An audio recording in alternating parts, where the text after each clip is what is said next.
जुड़ चुके हैं दी अर्थ न्यूज के साथ और मैं आपके साथ रूबी केटी और एक महत्वपूर्ण सूचना आपके लिए लेकर आई हूँ। जी हाँ, अब जिस तरीके से सबको मालूम है कि ई चलानी का सिस्टम जम्मू कश्मीर पे शुरू हुआ है और उसके तहत अब आपकी फोटो खींचकर आपको एसएमएस के जरिए ये बता दिया जाता है कि आपने किसी तरीके के ट्रैफिक उल्लंघन को किया है, परंतु आपको इससे थोड़ा सा सतर्क होने की भी जरूरत है क्योंकि अब इसके नाम पर फ्रॉड्स होना शुरू हो चुके हैं। हमने देखा है कि कई बार जब कोई नई व्यवस्था लागू होती है तो फ्रॉडस्टर्स जो है वो लगातार ऐसी ही किसी न किसी चीज का इंतजार करते हैं कि जिससे वो इजिली फ्रॉड कर सके और लोग जो है इजिली उनका शिकार बन सके। तो ऐसा ही कुछ हुआ है। आपको बता दें कि ई चलानी का अब भरने के लिए एक एसएमएस अगर आपको आता है तो आप पहले उसे वेरीफाई कर लीजिए। अगर आपने वेरीफाई नहीं किया है तो हो सकता है कि आपके अकाउंट की पूरी राशि यानी कि आपका अकाउंट जो है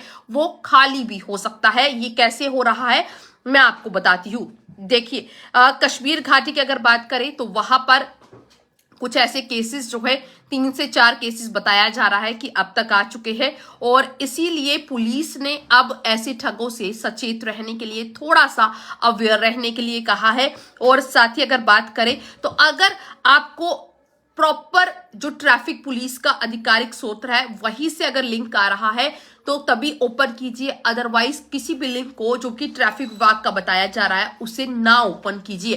पहले चेक कर लीजिए कि ये प्रॉपर जो लिंक है वो ट्रैफिक विभाग की तरफ से भेजा गया है या नहीं भेजा गया है। अगर आप किसी भी ट्रैफिक जो आपको लगता है कि आपका चालान कट क्या है और आप उस लिंक पर क्लिक करते हैं तो शायद आपका अकाउंट बैलेंस जो है वो 0 हो सकता है।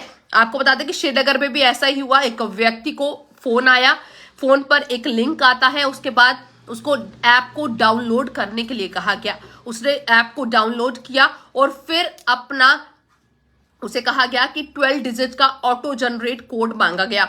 उसने जैसे ही वो कोड डाला तो उसके साथ ही उसके अकाउंट की जो भी इनकम थी या कह सकते हैं कि जो उसमें पैसा पड़ा था वो एकदम से ट्रांसफर हो गया। उसके बाद उसने इसकी शिकायत जो है अपने नजदीकी पुलिस स्टेशन में भी करवाई और उसके बाद से ही ट्रैफिक विभाग थोड़ा सा अलर्ट हो गया है और लोगों को भी अलर्ट होने के लिए कह रहा है कि लगातार जिस तरीके से अब जो है लोग शायद थोड़ा सा डर जाए और शायद उन्हें जो है इस चीज लगे कि उनका ट्रैफिक विभाग की तरफ से चालान कट गया है तो उन्हें जल्दी से जल्दी पैसे भरने होंगे। ऐसा ना कीजिए, पहले चेक कीजिए और उसके बाद ही जो है आप कोशिश कीजिए कि वो चालान जो है भरा जाए। इसके साथ ही अगर हम बात करें तो लगातार लोगों को अवेयर करने के लिए कहा जा रहा है कि जल्दबाजी में किसी भी एसएमएस के द्वारा जो लिंक भेजा गया है उसे ना खोलें और ना ही कोई उसमें पैसा जमा करवाएं।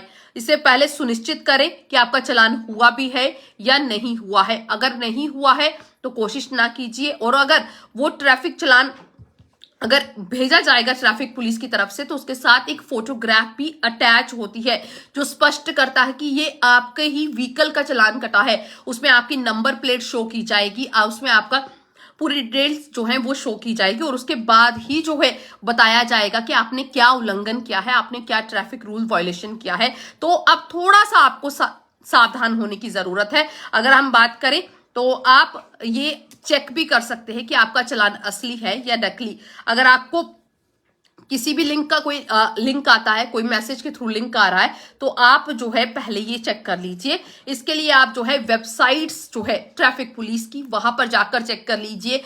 वाहन पोर्टल है जम्मू कश्मीर जो व्हीकल डिपार्टमेंट है उसका, वहां पर जाकर चेक कर लीजिए कि आपको जो एसएमएस आया है कि आपने किसी ट्रैफिक नियम का उल्लंघन किया है वो सही है या नहीं है, वहां पर जाकर चेक कीजिए। फिर उसके बाद जो है अपना ट्रैफिक अगर आपने कोई उल्लंघन किया है तो फिर वो राशि जो है जमा कीजिए।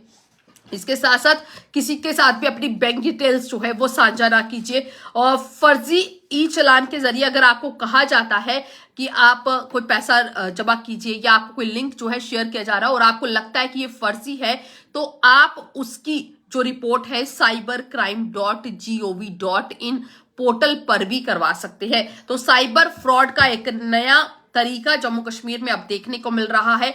जिस तरीके से एक नई ई चलानी की व्यवस्था जम्मू कश्मीर में शुरू हुई है तो अब शायद फ्रॉडस्टर जो है इसका फायदा उठाने की कोशिश कर रहे हैं और लोगों को इस तरीके से बेवकूफ बनाकर उनके बैंक अकाउंट्स खाली करने की कोशिश कर रहे हैं। तो आपको सावधान होने की जरूरत है, सतर्क होने की जरूरत है और कोशिश कीजिए कि अगर आपको कोई भी ऐसा एसएमएस आता है तो पहले उसे वेरीफाई कर लीजिए। अगर आप वेरीफाई नहीं करते हैं तो शायद आपको भी चूना लग सकता है। इस अपडेट में बस इतना ही। जुड़े रहें दी अर्थ न्यूज के साथ बाकी अपडेट्स के लिए।